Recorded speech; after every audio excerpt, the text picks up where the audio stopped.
Welcome to the OPAGS annual internship workshop, everybody. Thank you for coming.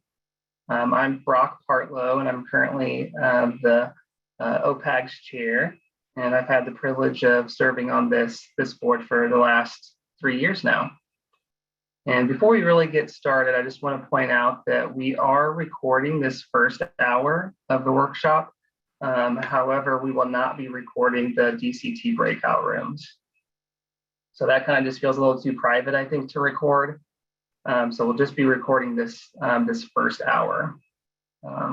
Usually these recordings take maybe like a few days up to like a week before we get the recordings on the OPA website. But you'll be able to like review any of the materials that we discussed today at a different time. So if there's any questions you have, you'll be able to use this as a reference. So I'm also probably not going to be the most popular person for saying this, but we like to invite everybody to turn on their cameras and turn their microphones off if you're able to. If you can't, that's okay, but I think it just feels a little bit more connected when we're able to see each other. So usually in the past, this workshop was done in person.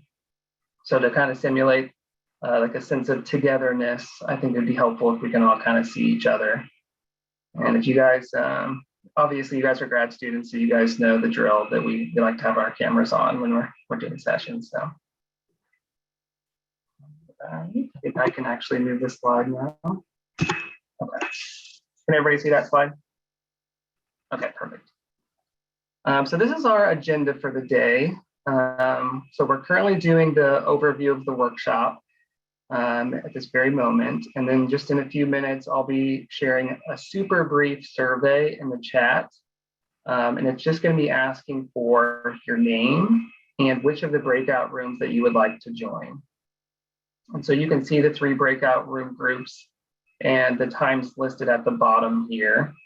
And when you list your name in the survey, please just be sure to list the name that's on your Zoom right now. So the main point of this is just so that we can connect you to the correct breakout rooms. So also you'll be able to join 1 group if you like, or 2, or all 3. It's completely up to you. We kind of set it up this way so that you could attend more if you would like to. And also this is kind of more flexible for the DCTs, so they can they don't have to be here for this whole thing. They can just kind of come to their session, answer all the questions that you all have, and then kind of move on with their evening. So anyway, after you complete the survey, we have 2 OPAGS board members, Janie Taylor and Allison Sylvia, who will provide a presentation on the internship application process. So there's a lot of materials to cover in kind of a short amount of time. So we have a lot to talk about tonight. And then after that, like I said, we'll move on to getting everybody to the breakout rooms that they're interested in. I'll also just say, if you are only interested in like child and adolescent sites, you don't have to like stay on for the rest of the call. It's just up to you in terms of which ones you want to attend.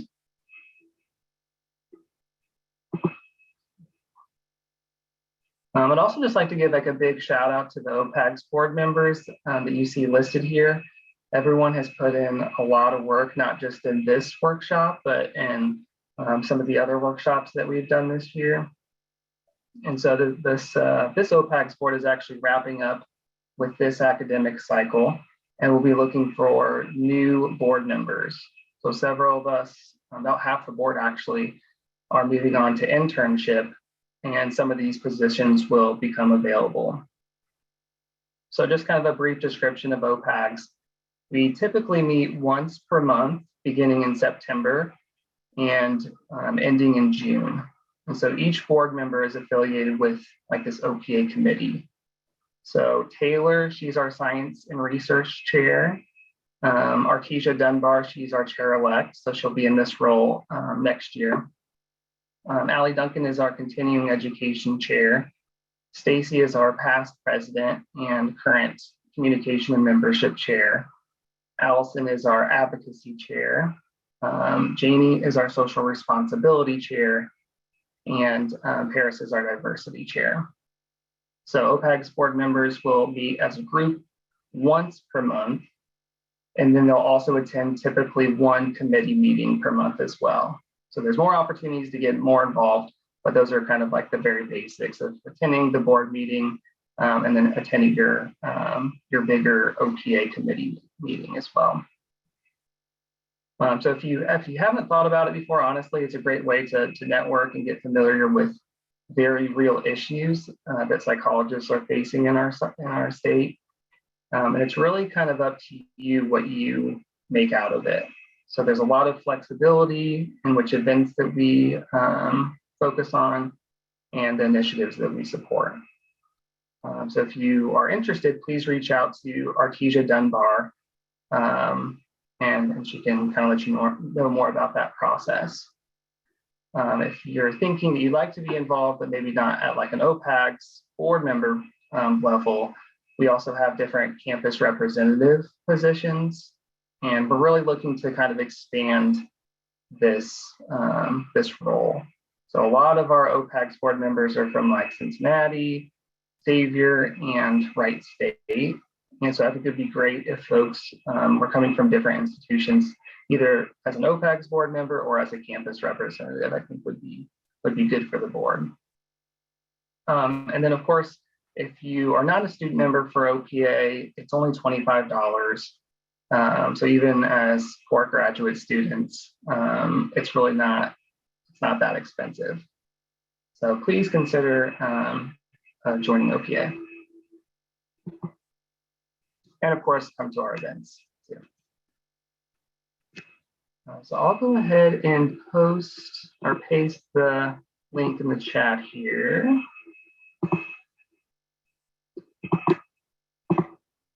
Okay. There we go. Does everybody see that in there? Okay. So while you're considering which rooms that you want to join and you complete that survey, this is just a list of the different sites and the DCTs that are joining us this evening. So again, you can join all three groups if you want. But like I said, if you're like a VA person, you're not interested in other sites, maybe just stick around just for that breakout room if you'd like to. So once you join the different groups, the DCTs will provide just like a brief description of the site. And then it's really up to you to kind of ask different questions about the process, essentially like what they're looking for in an intern, what they're looking for in an applicant. So kind of take advantage of this time because it really is like an informal, like low stakes format tonight. So really there's no like dumb questions. A lot of them have been DCTs for quite a while. And so this is why they're here, is to answer these questions. So we can talk a little bit more about that as we go, but if you just take a moment to complete that survey, that way we know where to put you. And so with that being said, I'll go ahead and turn things over to Allison Sylvia and Jane Taylor.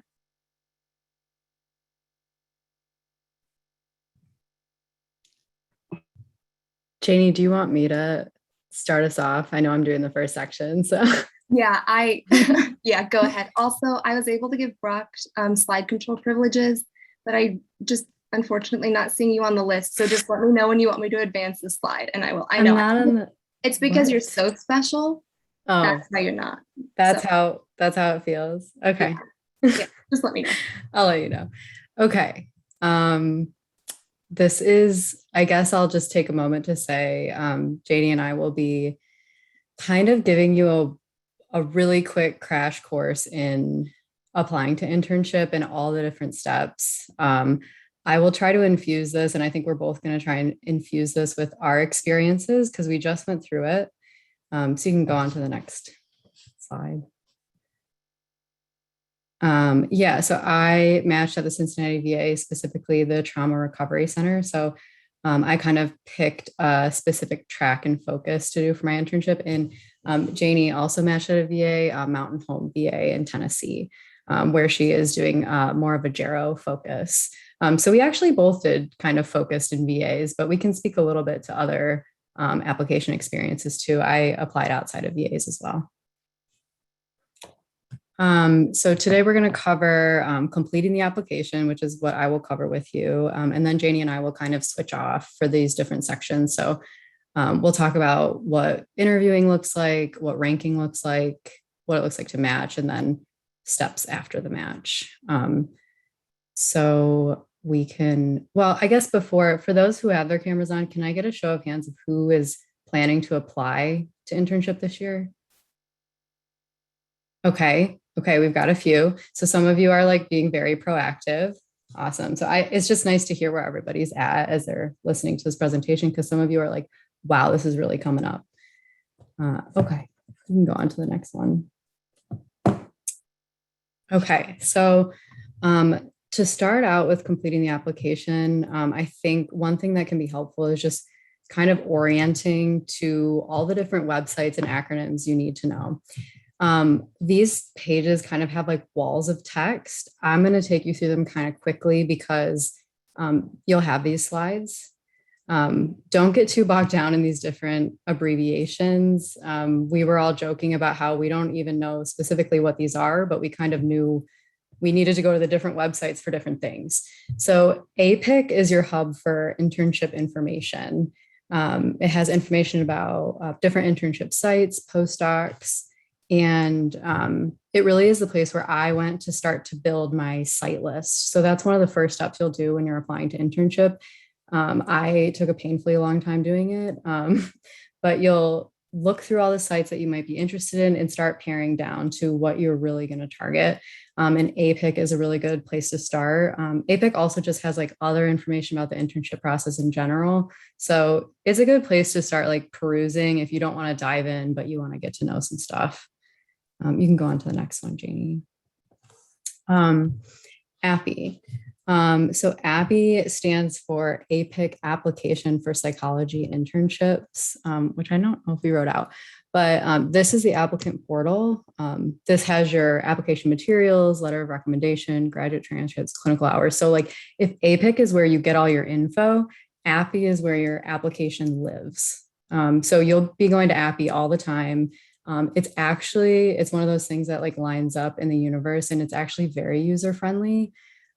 So one of the first things you'll do, you'll look at APIC, start making your site list, you'll make an APPY account.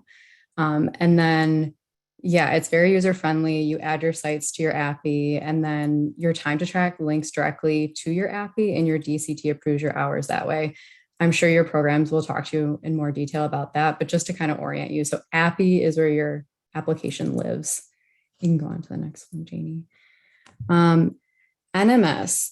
All I remember about NMS is this is where I got my registration number for the match. And you do need to register for the match well ahead of time. So once your program says, hey, you're good to go, you can apply to internship, you go on NMS, you register for the match, and they take your money. So they take $130. So NMS, you don't like, APPY is really where you live. NMS is like, you go there to register, and then you go into at the end to submit your ranking list. So those are kind of just the structural pieces to know as all these acronyms fly around. Like, don't be intimidated by them. They're just different websites. Anything else you want to add to that, Janie? No, I don't think so. I think you covered it really well. And all of this information will probably leave your minds until it's time to use them. And that is okay. I also forget what most of these are at this point too. So yeah, we were joking about that because I'm like, I don't remember what any of these things are. I just remembered like what I needed them for. So, okay. Save your money now.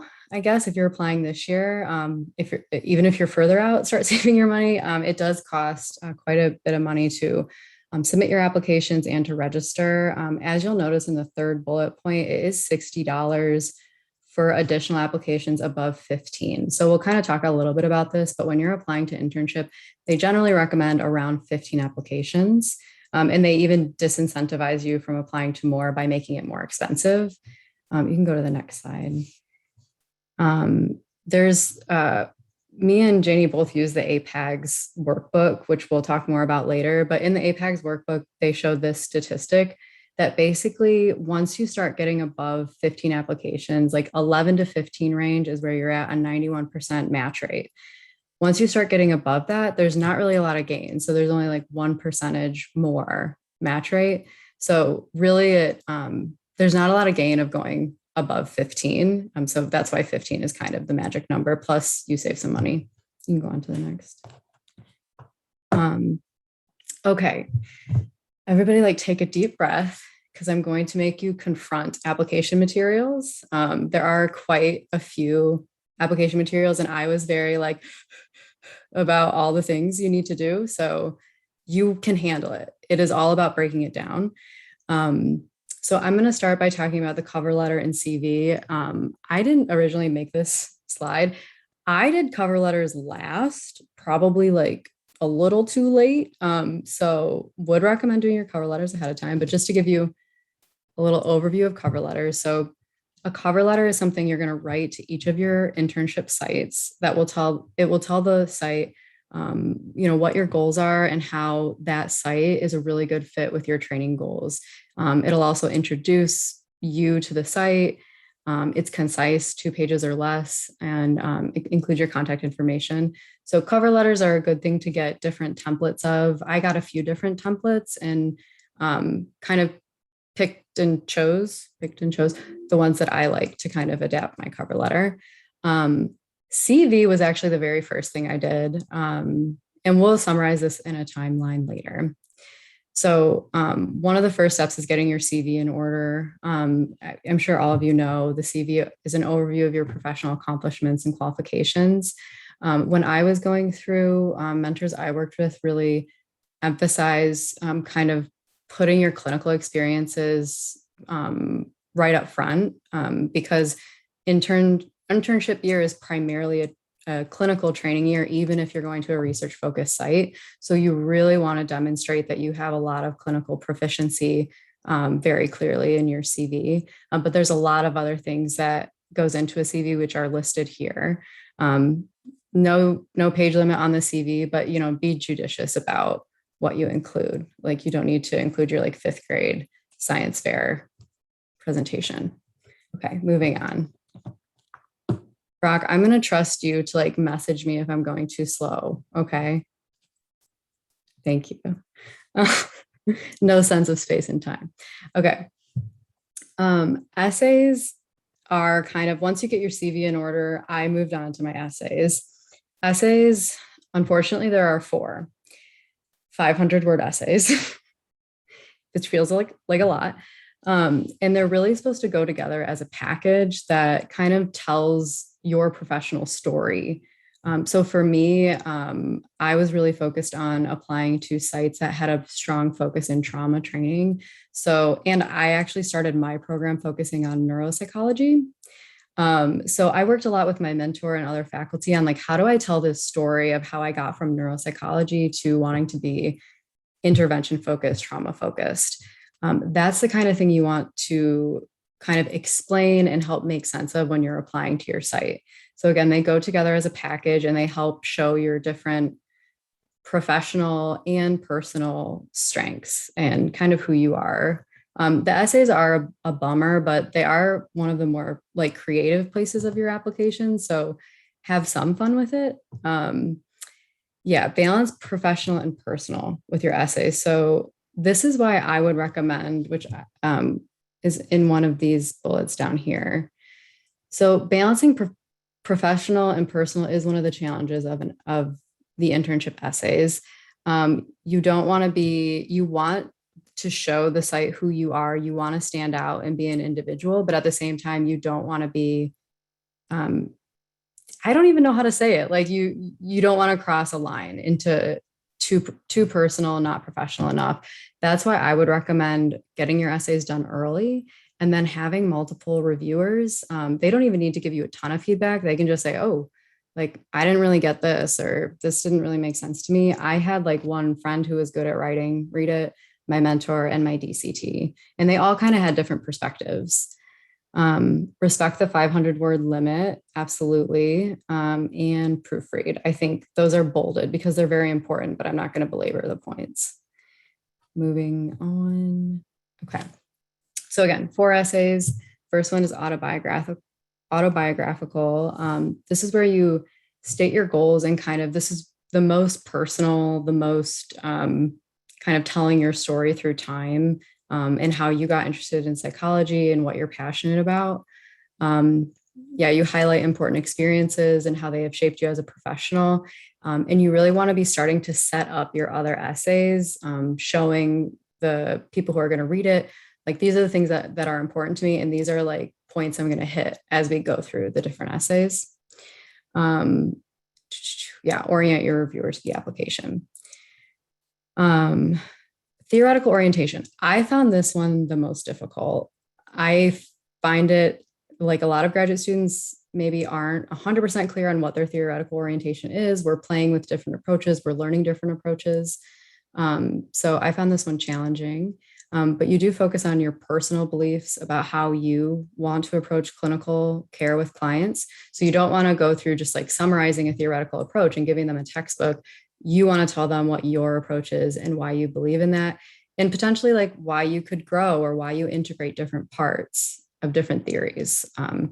So again, like with all of these things, read examples and it'll help you structure. Next one. Integrating diversity. So the diversity essay is one where you tell the reviewers your different beliefs about how you approach diversity in your clinical care. What I did was what is described in the second bullet. So I identified meaningful experiences and training that I've had in patients with backgrounds very different from me. And I interviewed at Emory, and my diversity essay was specifically talked about. And I think the feedback I got was like, I talked about messing up diversity a little bit, like making mistakes and learning. And I think coming across very genuine and not trying to be contrived in that essay is helpful. So like talking about your real clinical experience, how you really approach diversity is helpful in this essay. Again, you guys are going to brain dump this, but like, I hope some of this gets through. Research experience and interests. This I found to be a little bit more easy. You can use like how you use research in your clinical work if you haven't had as heavy research in your program. And again, for each of these essays, research included, you want to always be tying back to your goals for internship. So for me, it was like getting specialty trauma training along with robust generalist training. Those were things I was always coming back to. Like, I want to be a trauma specialist, but I also want to know how to address a range of things. So that I kept ringing that bell through my essays. You can go on to the next one. Okay. You can do this, guys. It's not too much work. Sorry, it's just like every new thing. I'm like, it's not so much work. Letters of recommendations. So your references, you'll have to ask people to write letters for you. They will use a standardized form. Ask people who can speak to your clinical skills, because again, internship is a clinical training year. I provided my letter writers with a packet that had my CV, the types of sites I was applying to, and areas I wanted them to highlight. I actually took the standardized form and just wrote some bullet points under each one that I thought they could highlight or just summarize my experience with them, so that they kind of had that to go off of as they filled out the standardized form. Reach out early and set a clear deadline. Know your letter writers. If they are late, set an early deadline. And often you need 3 writers.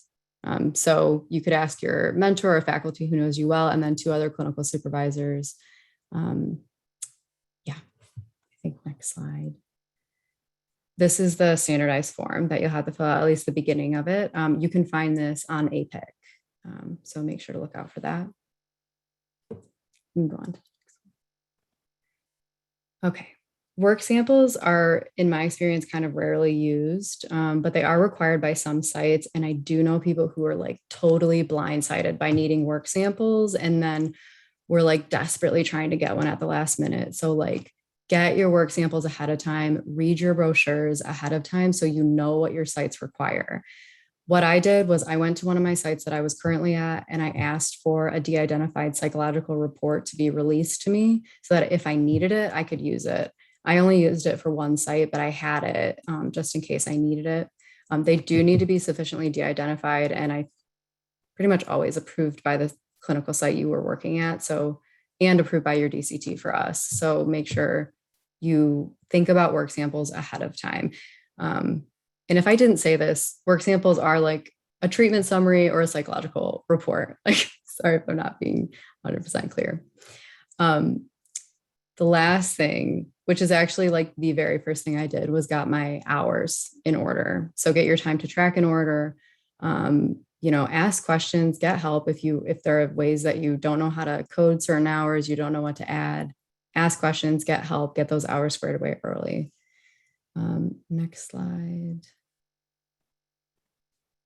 Okay, so just to give like a very brief whirlwind of the timeline, I guess we're about a month away from July. July is where like things really start. You need to get started on things. So make sure your program requirements are met to apply. So that's just between you. Like for me, it was between me and the DCT of UC. Start choosing your letter writers. Start a site list so that you can get it narrowed down to around 15. Create an API account. Update your CV. Again, that was one of the first things I did. Update your CV and send it off for review to multiple people if you can. Also set yourself up to protect time in September, August, and October, because that's often when you're just like really bogged down in application stuff. Next slide. August to September. So again, like this is game time. Make sure your hours are finalized. Make sure your site list is finalized. Request your letters and provide your letters writers packets. Draft your essays and get them sent out around mid-September, maybe even early September. I was late on stuff. So like, I'm saying this like aspirationally, like don't do what I did. Like I was doing cover letters until like I was crying like before the deadline. So don't do that, do it early. Get your work sample, draft your cover letters early. Don't do what I did. And then get feedback, like really give yourself October to like get feedback from multiple people, work through, and you will need that. Like, let me tell you, the first draft is not going to be good. So keep working on it. And then you submit your materials and then you pass out from exhaustion. And then the next phase starts, which Janie is going to talk about.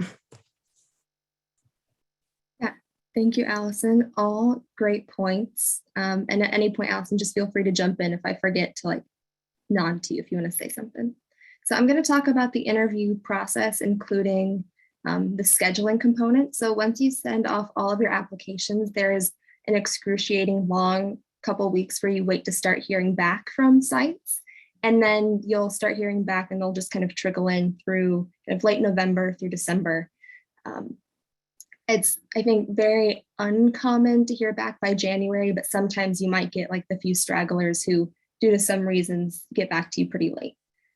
So yeah, like this typically occurs kind of early in the winter time.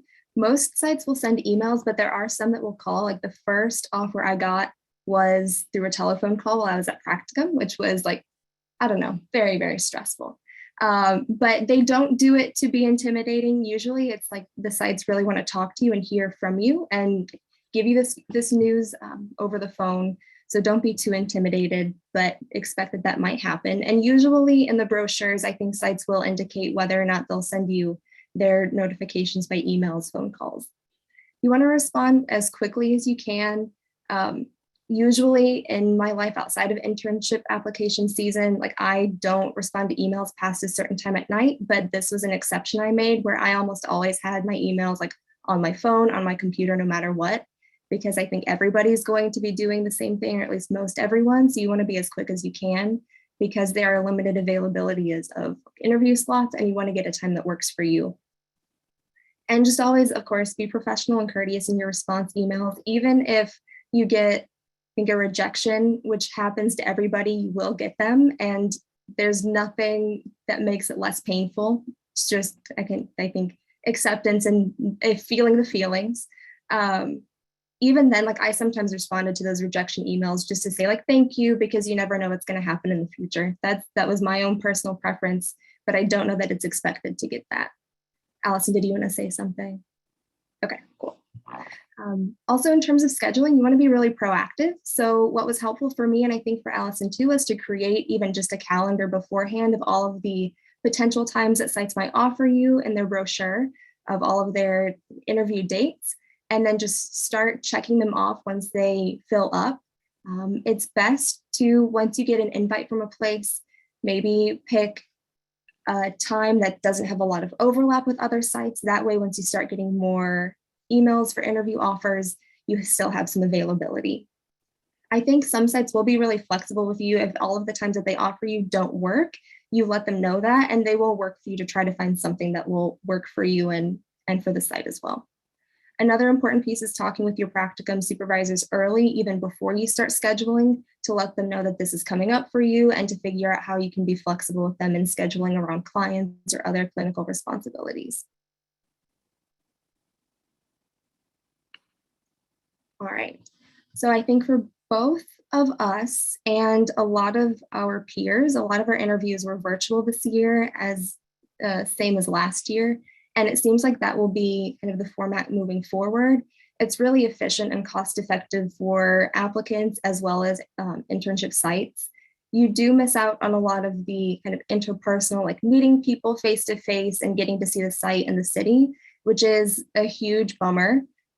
And you save so much money when you're already spending a lot. And I think a lot of the sites do take that into account and do their best to at least show you the site either virtually in a video that they send you beforehand, and make sure to ask questions about it. So when you do the virtual interviews, you want to read over the instructions that the site send you. Some sites will give you a lot of very detailed information, almost too detailed, and other sites might give you kind of vague instructions. Anytime you have a question, ask and reach out to the DCT. And I think that goes for anything. If you have a question about information in the brochures or your qualifications, anything, I think they're always very willing and open to responding to those questions, because they want to make sure that you have the best experience to learn as much about the site to make an informed decision for yourself. So the schedules will vary. You might have a full day of interviews with some breaks, a full day of interviews without any breaks, a half day, multiple days. You might just even have like 1 hour interview and that's it. It all varies. And there are a lot of different things that you can do to prepare for your virtual interviews, a lot of things that you might already do if you have a remote class, but you want to make sure that you are comfortable with the platform you use. A lot of the VAs use Microsoft Teams, which I was not familiar with. So I had to practice a lot with that. And you want to log on promptly. I think for me, I logged in within like the first 5 minutes of a meeting, but they usually keep you in a breakout room. So no need to get there like super early. But don't be late.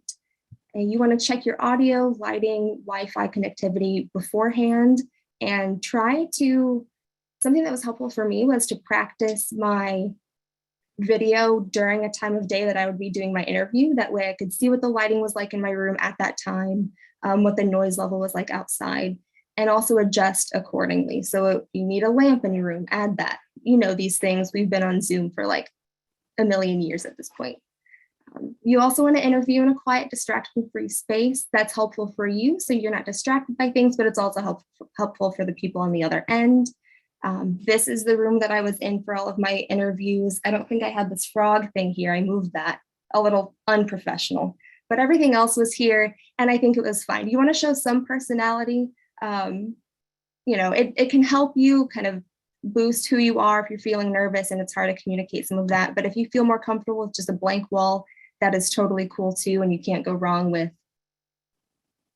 whatever, white, beige, anything's cool. A lot of the sites that I interviewed at were really cool with pets coming across the screen. I think they're very understanding, but just be mindful of that too. If you think you're going to interview at a site where they're pretty strict on pets, I might consider not going there. But if you're interested in that site, just consider where your pets are and if they're going to be, you know, really distracting. And I think prepare for Zoom fatigue no matter what the day is like. You're going to be so anxious and nervous that that's going to zap your energy quickly. And it's a lot of, virtual time. And we all know how draining that can be. So prepare for that, figure out what you can do, and use your breaks mindfully if you do have those breaks in between.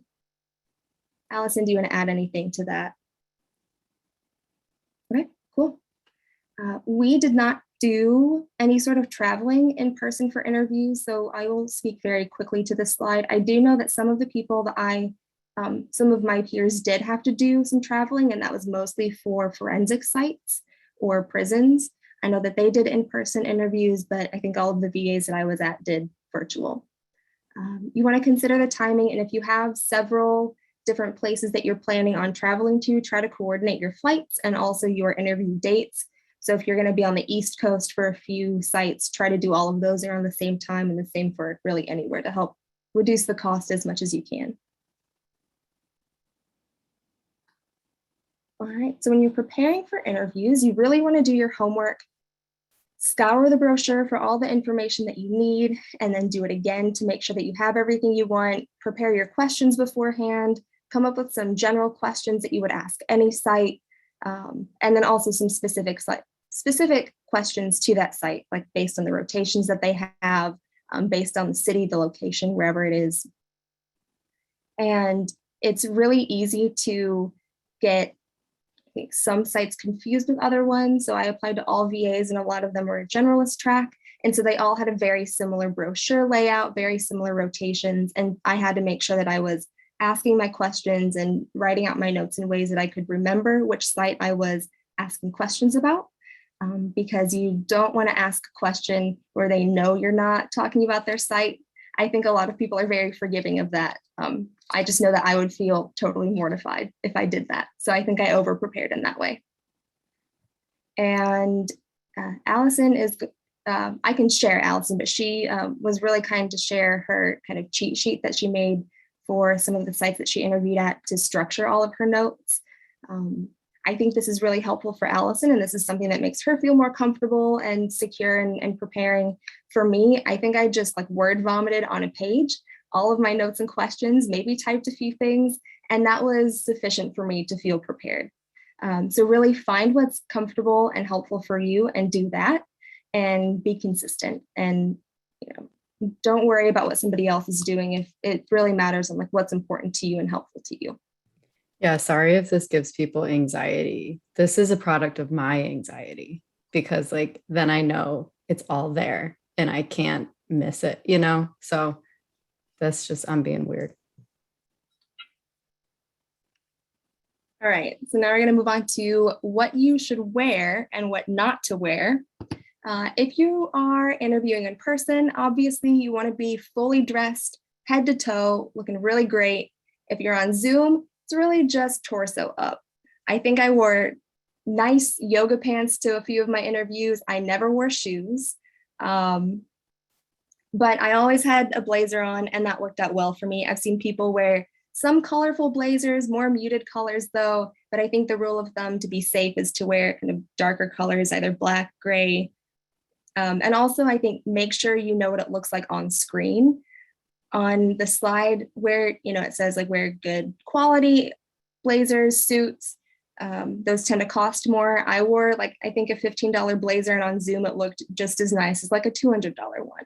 So I think Zoom or just virtual in general can be really forgiving, but always practice beforehand and wear what's going to be comfortable to you. Wear something that looks good, but something also that you feel confident in. You don't want to wear a really itchy blazer that you absolutely hate, because that's all you'll think about the whole time. So be comfortable, be confident, and wear something that you think really shows off who you are as a professional. So I'm not going to go over all of these questions because you'll have access to the slides, but I think in general, there's a typical pattern of questions you might get from DCTs or other people who are interviewing you during the internship interviews. So you want to really prepare for how you will practice some of these questions, like having an elevator speech, how you might address an ethical issue or working with a difficult client. Give an example of a time that you had a disagreement with a client, a colleague, a supervisor, and how that was resolved. talk about what you like in supervision and also talk about what you don't like in supervision. They're going to ask you some of those questions like, what do you absolutely hate? And they won't say it that way, but you have to find a very professional way of saying some of those things. Be prepared to talk about your dissertation, where you're at with that, where you plan to be by the time the internship starts. And also be prepared to talk about some of the things that make you you. They might ask, what do you like to do outside of being an internship or practicum or classes? And I also think something that was helpful for me in terms of preparing was to practice my responses with somebody who could help me edit my responses and go through ways to make them better and polish them up. And also, anytime somebody asks you for kind of a hypothetical situation, always try to link it back to a personal example and really connect it back to who you are and your experiences, because that's going to be more important than a cookie cutter response. So here's an overview of the timeline. In November, you're going to start scheduling practice interviews. If your university or program offers mock interviews, use them. In my program at Xavier, we were required to do at least 2 mock interviews. And if you can, do more. If you feel like you need more practice, go for it. I think at this point, really doing as much practice as you can to feel comfortable and confident will be important. Early November, you're going to start preparing for those interviews, scheduling for them, keeping track of interview dates, and reply quickly. And then in mid-November to early January is when you'll be getting your offers, as well as doing some of those offers as early as like the first or second week of December. So Allison said that her first offer was like November 17th in her spam folder, which awful. I don't know if you want to comment on that, Allison, relive some of that trauma, but It was bad because the first friend I went to was like, of course you check your spam folder. I'm like, what? I didn't know. So now all of you know, check your spam folder. The site was really gracious and like a lot of people missed it, but yeah, it was a bummer. And this second bullet is mine. Try not to wreck your car, because like I would, like if I got an email, I would pull over. Like I'd be like, it was an anxious time. it was. And we made it through. So we made it to the other side of it. You will too. I think my really panicky moment was the first site I heard back from was an offer, and it's actually the site that I'm going to for internship. But then I got like several rejections, and that hurt a lot. And I thought this will be the only place that's going to give me an interview and it's going to be awful. And it wasn't. And you really just have to just make it through that and try really hard not to compare your experience to other people's, because it's all very different. And that is not at all speaking to who you are as a clinician. I think we're all very competent, and the site really makes us question that unnecessarily. It's a very, very mean thing the universe does. It's very rude. Okay. And then the last part of the timeline, that second week of December through the first week of February, is when you're going to be doing your interviews and prepping for each interview. All right, and then Allison's going to talk about rankings. Okay. Rankings. So I think like by the time I got to rankings, I was like, ranking's going to be easy. Like I already know what I'm doing. I know what my number 1 site's going to be. And that's not how it was. So it is one of the final steps of the application process. And so there's a relief, like you're almost done. Like take a deep breath. Match results have been improving over time. So years ago, I don't really know, like there were just not enough sites for students, but it's been getting a lot better in recent years. I'm not sure what the most recent stats are on it, but it's much better. I found ranking was difficult. I do think this is really good advice though. And advice I often got was to rank sites based on your interest, not on how you think the site will rank you or rate you, because you really like have no idea what kind of game they're playing or not, like you can try. This is like trying to know what somebody like your friend is thinking when you think they're mad at you. Like you either have to ask them or just like move. You don't know what they're thinking. So do what you want. Rank based on how you feel. Janie and I were laughing about how everyone has their own systems for ranking. And for us, vibes was important. So you'll go to some sites, like, for example, for me, a huge red flag for me personally was if they didn't plan, Margaret's cat, if they didn't plan breaks. Like, I was like, that's a turn off to me. But you can also be way more systematic about it. Pros, cons, get your number system going, get your color coding going, whatever works for you. I think one of the things, I went in like not thinking about rankings. I'm like, it's going to be easy. I would recommend taking notes as you go through, like have a Excel maybe where you're like, this is my ranking Excel, and I'm going to take notes on each one and how I felt. Because I did not have a system in place. And then I was very confused about the different sites. And there were often times where I was just having like kind of conflicting values with how I wanted to rank things. Like, well, this one has this opportunity I really want, but it doesn't have this. So you really like start to kind of, every site has pros and cons. And so for me, like the top 5 were hard.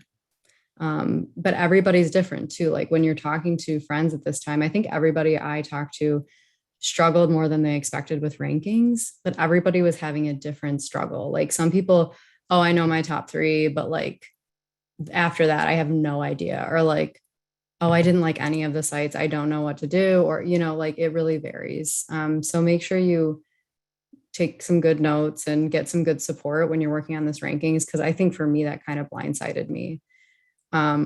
This was advice I got from my DCT. I think it's common advice. Rank all the sites you would consider matching to or attending, because if you don't match, then you have to do another year of grad school and you have to prep all those materials again. You have to go through waiting for emails for 2 months. Let me tell you, that waiting period of when you're getting offers or rejections, horrible. You don't want to do it again. So be really judicious about sites that you exclude. And then after all of that, submit, celebrate, keep your mind busy, or just accept your anxiety and meditate on it. You're going to need some kind of strategy because it's stressful waiting for your results. And I think it's only like a couple weeks, right, after you submit, but it's a hard couple weeks. So January, early February, work on your rank list. And then early February, submit your ranking. And then by mid-February, you have your match. So Janie's going to talk a little about that. Yes, so we are talking about numbers. This is kind of a breakdown of where people are, like their number 1 site, their number 2 site, and so on, and how the percentage of applicants who match with that site. So you can see here that 46% of people matched with their number 1 site, and then 24% with their second site. So a good portion of people here are matching with their top 5, which is really encouraging.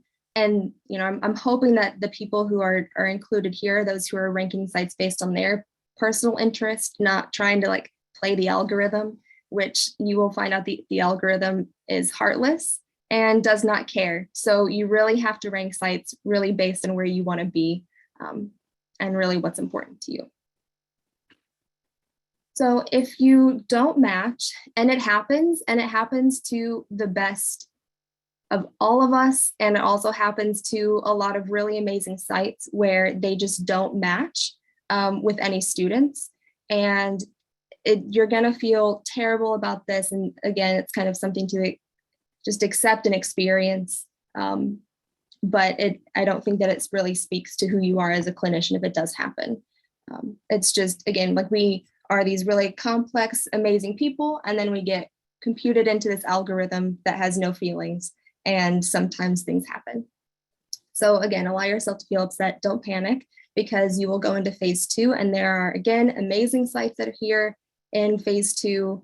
And the great thing about this part is that the turnaround time is a lot quicker. So between the time that you send in new cover letters, the rest of your materials typically can stay the same. It's really just that cover letter that you might have to rewrite. Once you put that in, you get your interview offers a lot sooner. And then once you submit your rankings, you also get the decisions made a lot sooner too. And the great part is that the cost of phase 2 is factored into your initial application fee, so you don't have to pay for this. And then there's also the post-match vacancy service that happens after phase 2 for those individuals who are still looking for a site. And there's more information about that too that you'll see on some of those websites when you look at them. There's an overview of what happens between the time that you register, between the time that you rank all of your sites, and then the time that you hear back from sites on the decision for our year this year. The dates for next year aren't posted yet, but you can sort of see a quick breakdown of that. And here's just an overview of the timeline. We have a few things that we still want to get to before we go to the breakout rooms. So over the summer, early in the fall, it's when you're going to be prepping your applications. You'll find the final details, send those off in October. You'll prep and interview, do your interviews December through January, and rankings and decision day in February or early March. So we're going to go into our final thoughts. I think what was really important for both of us through all of this process is realizing that no matter what you do, it is awful and horrendous for you and everybody else. And that is an unfortunate part of it. What can be helpful is practicing self-care, and that's something that we always hear about. And self-care can look like so many different things. But this is the time, if you don't practice self-care or don't know what you like to do, start finding out what that is for you now before you're in this kind of really chaotic, stressful stage. And I think it's important that we set boundaries for ourselves and respect those boundaries. So know what your limits are. If you do need just a break from checking emails for an hour, put your phone down. If you get an email during that time for an interview offer or rejection, but you need that hour, well, then that's going to have to be okay if you need that time for yourself. And also know what's going to be important for you in terms of talking about offers, rejections, the process with peers. For me, it was really hard when I was getting a lot of those rejections to hear any good news or bad news from anybody, no matter how close I was to them and how excited I was for them, because I was just in an awful place. And know that about yourself and know what you need and advocate for that. And I think friends will be really understanding of that. I think our group chat was silent for most of like the interview time because we were just all, it was a tough time. And you're gonna have to ride those waves of stress. You're gonna get done with one thing and think that things are great. You're gonna submit your applications, feel a wave of relief, and then you're right back into it again. And it's important to be prepared for that and to also know what you need to do to help kind of ride those waves.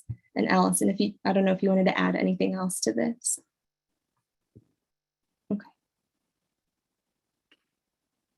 So you may have seen me flash this book on the screen earlier. Allison mentioned it, but this is honestly such a helpful book. There are different editions out. Some things are updated in the most current edition, which has like data from 2017 matches, but really like get this book as soon as you can. I've seen it range from $23 to $30 if you can get your hands on a book from an upperclassman or anywhere. It's going to be really helpful. It has examples of all of the writing materials that you'll have to do, information on how to structure or look at the APIC directory for different sites and come up with your list. It has really all of the helpful stuff and more.